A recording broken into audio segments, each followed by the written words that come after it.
ఏం చేయాలి? మా తమ్ముడు చెప్తాడేమో అనుకుంటున్నాను నేను. మానిటర్ ఆన్ చేయించాను. కమల్ హాసన్ నేను ఇద్దరు వ్యక్తులను నేను ఎప్పుడు అనుకోలేదు. కమల్ హాసన్ నేను మీ ఇద్దరం ఒకటే. నన్ను అన్నయ్య అని పిలిచే చాలా కొద్దిమంది ఉన్నారు సినిమాకి సంబంధించిన వాళ్ళలో.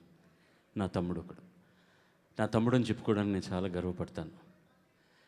తెలుగులో మరో చరిత్ర దగ్గర నుంచి మొదలెట్టి ఎన్ని సినిమాలు మధ్యలో కొంతమంది మాట్లాడుతూ, అమ్మాయి సుమ మాట్లాడుతూ అనువాదం అంటున్నారు. ఇది డబ్బింగ్ సినిమా కాదు, please make a note of it.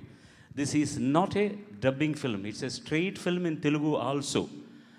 అనువాదం అనగానే మీరు ఎట్లా అనుకుంటున్నారేమో. తమ్ముడికి దాదాపు ఒక 120 సినిమాలకు నేను డబ్బింగ్ చెప్పుంటాను, తమిళ నుంచి తెలుగులోకి వచ్చిన సినిమాలకి. Last cinema Dasavatharam. ఆ తర్వాత వచ్చిన విశ్వరూపం సినిమాకి తనే చెప్పాడు. దానికి కూడా నాకు ఫోన్లు చేసి కాంప్లిమెంట్ చేశారు, ఎంత బాగా చెప్పారండి అని. నేను కాదయ్యా, కమల్ హాసనే చెప్పాడు దాంట్లో. అంటే పాట పాడినా మాట మాట్లాడినా కూడా అసలు సంబంధం ఉండదు, అతని వాయిస్కి నా వాయిస్కి సంబంధమే ఉండదు. He has got something very different, చాలా ప్రత్యేకమైన గాత్రం తంది. అయినా అది ఎలా అలవాటైపోయిందంటే, మన్మథ లీల. నేను ఈ సందర్భంలో ఒక చిన్న కరెక్షన్ విశ్వం గారికి చెప్పాల్సింది.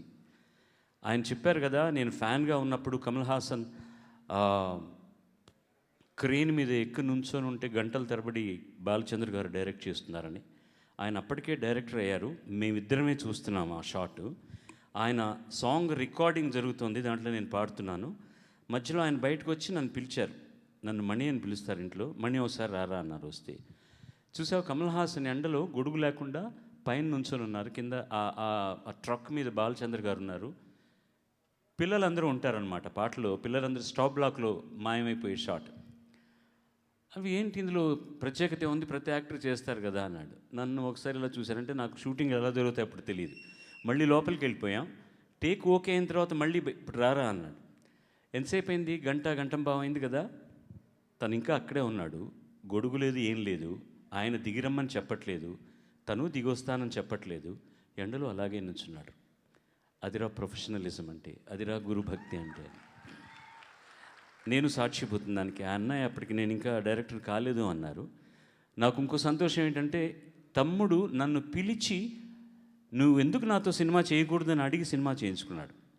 కమల్ హాసన్ డేట్స్ ఇస్తే చాలని కాచు కూర్చున్న వాళ్ళందరూ ఉన్న సందర్భంలో ఒకానొక రోజున నన్ను పిలిచి, 7 సంవత్సరాలు అయిపోయింది అన్నయ్య సినిమా తీసి, విశ్వం గారితో నేను స్వాతి ముచ్చిన తర్వాత మన ముగ్గురం కలిసి ఎందుకు పని చేయకూడదు అన్నారు.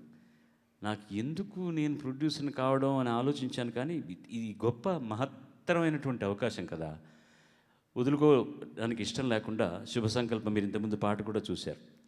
శుభ సంకల్పంలో ఫస్ట్ టైం విశ్వం గారు నటుడిగా కూడా కనిపించారు.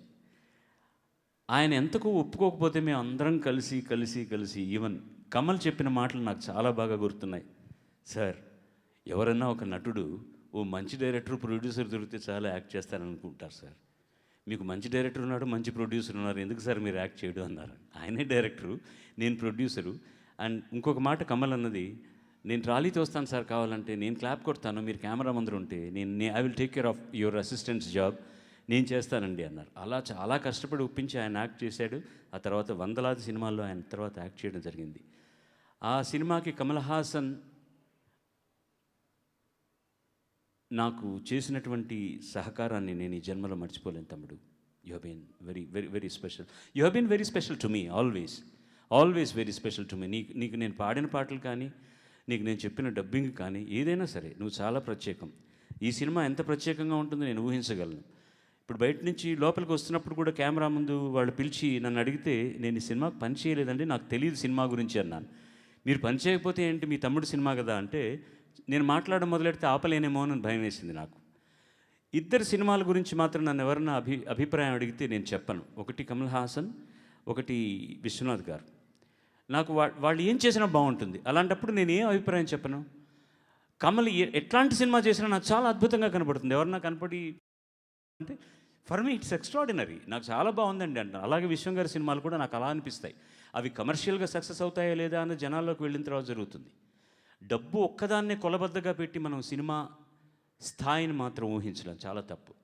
ఒక్క విషయంగానే చెప్పగలను నేను, భారతదేశ చరిత్రలోనే కమల్ హాసన్ చేసినటువంటి విన్నాణాలు, వింతలు, విడ్డూరాలు, చెయ్యబోయేవి కూడా మిగతా ఎవరు కూడా చేయలేరు. న భూతో న భవిష్యతి.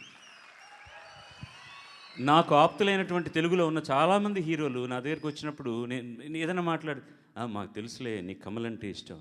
ఏమన్నా నాకు కమల్ అంటే చాలా ఇష్టం. ఎందుకు ఇష్టం అని నేను ఇమీడియట్గా అడిగేవాడిని. ఒక నటుడు నాతో చెప్పిన మాట గుర్తుంది. సినిమా చూశాక కమల్ సినిమా మనం ఎందుకు ఇలా చేయకూడదు, మనం కూడా చేయాలి ఇలాంటి సినిమా అనిపిస్తుంది. రాత్రి నిద్రపోయి పడుకున్నాక పొద్దున్నే నిద్ర లేచి చూశాక అతనే మనం మన సినిమాలు చేస్తాం, అతను ఆ సినిమాలే చేయని, అదే బెటర్ అన్నారు. అలా అతను వదిలేసినందుకు చాలా థ్యాంక్స్ వాళ్ళందరికీ కూడాను.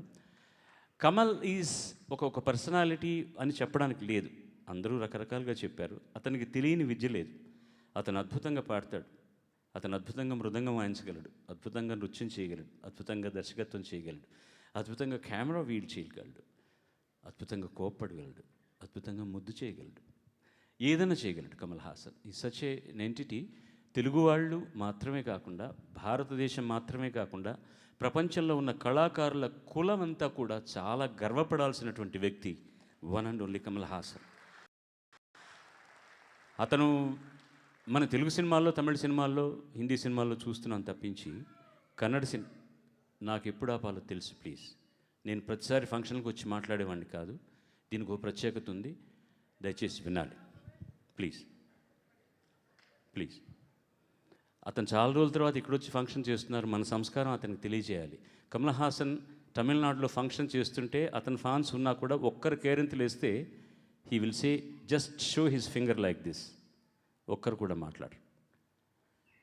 కమల్ హాసన్ మాట్లాడడానికి నేను ముందర ఎందుకు మాట్లాడుతున్నానంటే దానికి ఒక చిన్న పీఠిక ఉందన్నమాట. అతను రావాలి స్టేజ్ మీదకి దానికి కనెక్ట్ చేయడానికే. కాబట్టి చాలా రోజుల తర్వాత ఇక్కడికి వచ్చి హైదరాబాదులో తెలుగు వాళ్ళ ముందర తెలుగు సినిమా గురించి, ఆయన సినిమా గురించి మాట్లాడుతున్నాం. కాబట్టి మన సంస్కారాన్ని ఆయనకి తెలియజేసుకోవాల్సిన అవసరం మనకు ఎంతైనా ఉంది. చండి. సో ఈ సందర్భంలో ఇంతకంటే నేను కమల్ గురించి చెప్పాల్సిన అవసరం లేదు, లేకపోతే it becomes a mutual admiration society. అతని కోసం పాటలు పాడి నేను గొంతు పోగొట్టుకున్నాను. I had a nodule. ఇంతకుముందు మీరు చూశారు కదా నచ్చిన ఫుడ్ పాట. I still remember Kamal Haasan ఒక క్యాసెట్ తెచ్చి ఇచ్చాడు రికార్డింగ్ థియేటర్లో. నేను పాట పాడబోతుంటే ఆయన మాట్లాడిన డైలాగ్స్ ఇచ్చి, అన్నయ్య నేను ఇలా మాట్లాడాను, వీలైతే దీనికి దగ్గరగా మీరు పాడండి అని ఇచ్చాడు. వెయిట్ చేయని కూడా లేదు, వెళ్ళిపోయాడు. నేను అలాగే పాడడానికి ప్రయత్నించాను, నా గొంతు పోయింది. I had a nodule later. అతను సినిమా అంతా అలా మాట్లాడాడు, ఎలా మాట్లాడాడో నాకు తెలియదు. ఇలాంటి ఎక్స్పెరిమెంటేషన్స్ అన్నీ కూడా నేను కమల్ హాసన్ సినిమాల్లోనే చేయడానికి నాకు అవకాశాలు దొరికాయి. చాలా చాలా సినిమాల్లో అతను భామని సత్యభామని చేసినప్పుడు ఆ సినిమా నేనే రైట్స్ కొనుక్కొని తెలుగులో డబ్ చేయడం జరిగింది. అతనికి డబ్బింగ్ చెప్పే అవకాశం దొరికింది. చాలా నేర్చుకుంటున్నాను, ఇంకా నేర్చుకుంటున్నాను. I can never come closer to Kamal Haasan in any of the standards he has set up. I can never, maybe I'm a better singer than him, that much I can say. But as an actor, but as a person, as a director, I can never ever be closer to you, Kamal. I feel very proud about that, very very proud about that. ఒకసారి వేదిక మీదకి వస్తే మాకు చాలా సంతోషం వేస్తుంది. Give him a big round of applause, ladies and gentlemen.